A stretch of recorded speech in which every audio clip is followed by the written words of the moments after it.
My friends, welcome to this week's weekend special. For several weekends, I've been working on Model Mania models. Today, I'll be working on Model Mania 2013, which is SolidWorks property. I'm just practicing on it, not claiming any ownership of this model at all, just to make sure. And let's start calibrating. So I'll have to take one of these longer dimensions. Actually, it comes as calibrated. I don't know how SolidWorks did that. Definitely something worth learning. And then I want to keep that on XY plane and there. Okay, before we go further, let's go ahead, take a look at what this has for us. So this is the model phase 1, where we'll have to build this thing with a shell thickness of 3 mm. And in phase 2, this part of the shell, the bottom becomes top and this side stays there. So we'll have to be careful about creating that shell as one piece. And also this bottom, this left and right cylinders move up and down. So with that keeping in our mind, let's go ahead, start planning the work. And one of the part of planning is to actually move the image to a desired location. On this, it is very obvious that I'll be moving it to the center of this big hole.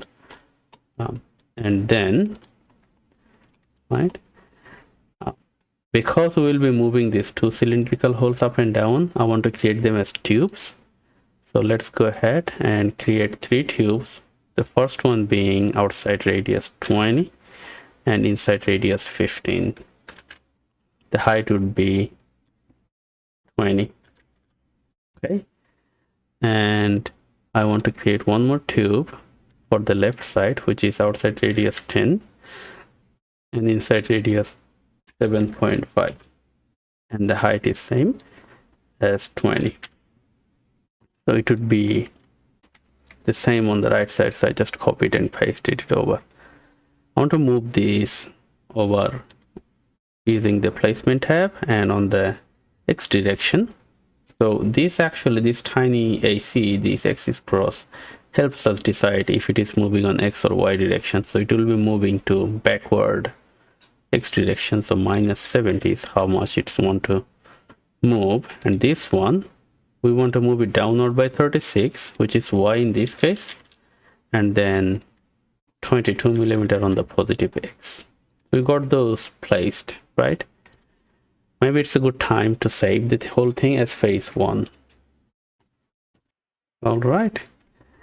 Now I want to turn my focus on the walls.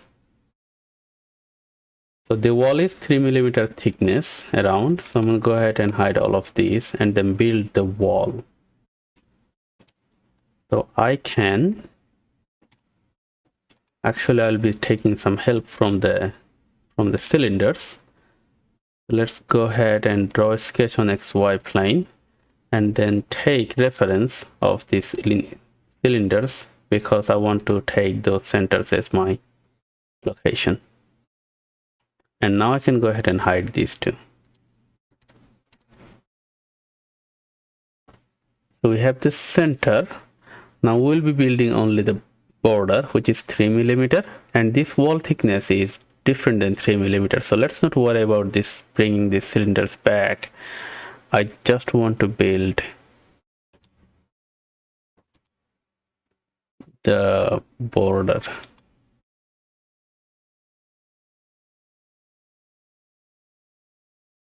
Okay, so what I did is I filleted all of those within this sketch just to create it simpler, because I've been having issue with filleting with complex objects like this.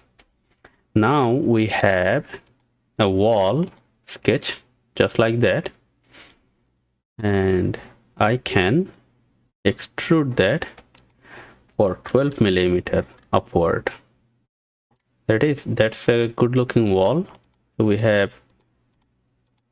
tubes in there and we have walls. Now we have to fill in this gap now. So to do that, how about I hide all of these, create a sketch on XY plane, and show that the sketch that I just did. So it's in the wall sketch, right? On this one, let me hide this. I want to fill in this gap and this gap, right? So it would be easier to sketch in all these references and then fill it in, or hear me out, I just take a rectangle, okay, just like that, and maybe another rectangle just like that, and this should do it. Before we do any more work on this constraining and restraining things, let's give it a try. So this sketch has two of these, and maybe I want to copy it and paste it. So on this one, I'll just take these and make them construction geometry. On this one, I'll make these construction geometry. And then I want to go ahead and extrude that for 3 millimeter. This one gets the same treatment. And then I want to bring in the wall and all the tubes, right?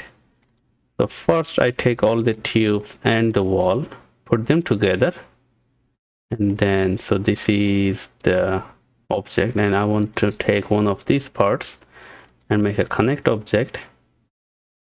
See, that worked.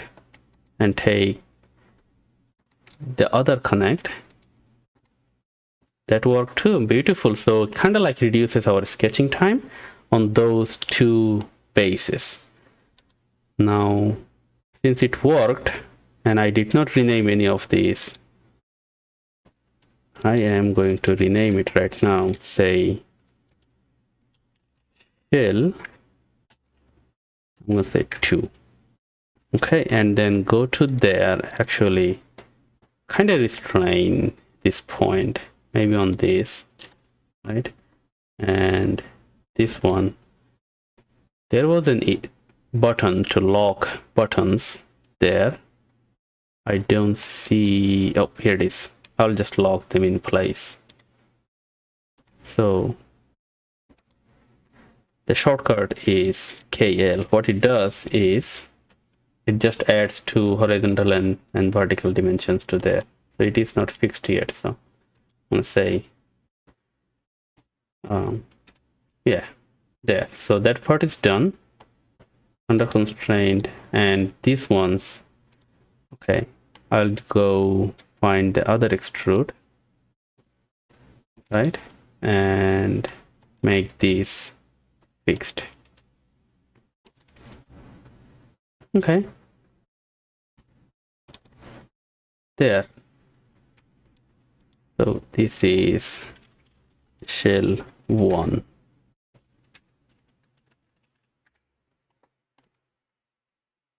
It worked. I mean, I don't have anything to complain about. You may call it a sloppy job. So as long as it's working and everything is fixed in place, and we will not be moving these cylinders on the lateral side, I think it's a pretty solid job. Anyway, so that's our phase 1. I know that I'll have to do some filleting in there. I have very low hope about it, but give it a try before I give up, right? So take this connect and then do it a wireframe, right? And I want to select this line, not that one, this one, and say, let's try with 1 millimeter. And it's not taking it in. I know why, because I have seen cases where this circular face or like curved face and curved surface here, it comes up here, meets at these 3 lines in one point, and cases like that, it's kind of challenging for FreeCAD to create fillets on there. With that, let's call it phase 1, and let's see what we can do about phase 2. So I'm going to go ahead and save it as phase 2. Okay, in phase 2, it's good that we don't have to deal with any fillet in phase 2 when converting it. All we have to do is take this cylinder. Okay, So take this cylinder, 8 millimeter downward. Okay, this is all sort of things. So I better pull this image in there and then relocate to match with our object. So looking from the top view, nothing changes. At least one less thing to worry about.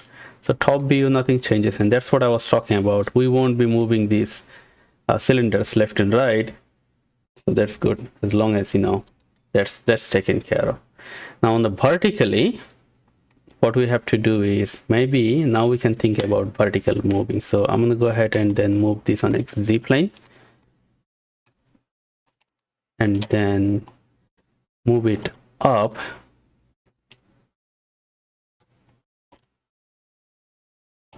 here. Okay, so I see what they are doing. They did this cross section, so this thing is not lining up, but as long as you know it's there, we can make a reference to it. So what I want to do, I want to keep this cylinder in place just like that. Okay, and here I can readily see that this cylinder will be moving 4 millimeter up. So I'm going to go ahead and delete this connect for now.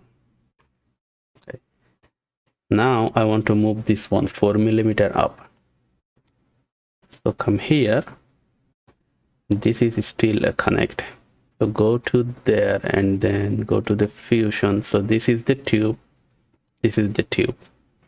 On this one, I want to move it up by 4 millimeters. Okay, nothing's broken, good. On this one, I want to move it downward by 4 more millimeter, so that would make total 8 millimeter. So that would be tube 2, and move it downward by 8 millimeter. Too much? Okay, 4 millimeter. So this is 2 are moving up and down by 4 millimeter. Now this wall will come at the base of this, so this will also move up by 4 millimeter. So Z would be 4. Cool, we got this sorted out. Now this shell thickness, this will move all the way up here, and we can do the calculations how many millimeter is that. But how about, so that would be shell 1, and we'll just keep moving it up to the point where we see that's a match, and 13 millimeter, yep, looks like a good number to me. And on this one, it will be just 4 millimeter. So that shell, this is shell 1 and this is shell 2, right? This will just move up by 4 millimeter. All right, and it worked. So now we can take these two and try to make a connect, see if it anything. Okay,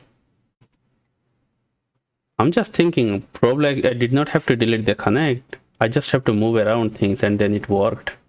So here is this top one and here is the bottom one, just like how it looks on this image. And again, try it out before we say it doesn't work. Take this line and try to make it a fillet of 1 millimeter. It did not work, so we just give up. But the main object is there, so that was pretty, I'm going to say, good approach to have all of these portions built separately and then move around. Well, phase two building is done. Now it says apply some load and then do some FEM analysis. So let's read through it and see actually what it is asking for. It says on this face apply 500 load Newton, and we'll have to fix this face, and that's it. So this face is not doing anything actually. And then we are applying the load direction on the Y direction. Noted. And then we will be using the materials. Let's see, plain carbon steel, which we know from our last week's experiment. FEM does not have anything plain carbon steel, so we'll just pick our guess, or like guess our pick, either way. And we start with an analysis container which has solver tool in there, and we add a material. We will just pick our choice and say still 1C22, and then we will fix this face. All right, and then we'll apply load to this face. So add this face, and we want to switch the direction. On direction, it says select a planar edge or face, then press this button. So we need to move it downward. How about we select this face? Okay, no, we didn't want to add it, we want to remove that. Okay, now talking about the direction, we want to select this face and then select here. Okay, so that's moving to me. We want to move it downward. So we need a vertical face, which on this object we don't have a vertical face. Okay, so how about I go back to part and add a plane there, and then maybe move that plane just like this.